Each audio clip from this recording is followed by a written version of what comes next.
কিছু জিনিস আমাদের হাতে থাকে না। আমরা সব বুঝি, সব জানি, তবুও কিছু করার থাকে না। আমরা বেশিরভাগ সময় ভুলভাল সম্পর্কে চলে যাই, ইচ্ছে করে নয়। অনেক সময় জেনেও চুপ থাকি। আমরা হয়তো অনেক সম্পর্কে মানসিকভাবে ভালো থাকি না, অথচ সেই জায়গা থেকে নিজেকে দূরেও রাখতে পারি না। তখন আমরা চেষ্টা করি সেই সম্পর্কটাকে ভালো করার, সবসময় খোঁজার চেষ্টা করি আমাদের কোথায় ভুল হচ্ছে। সেই সম্পর্কে থাকাকালীন আমরা প্রতিনিয়ত অসম্মানিত হই, খুব কষ্ট পাই।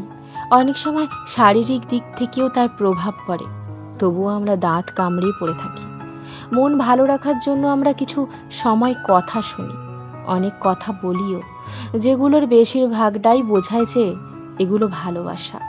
আর ভালোবাসায় তো এটুকু সহ্য করতেই হয়। কিন্তু সত্যিই কি ভালোবাসায় মুখ বুঝে সবকিছু মেনে নেওয়া যায়?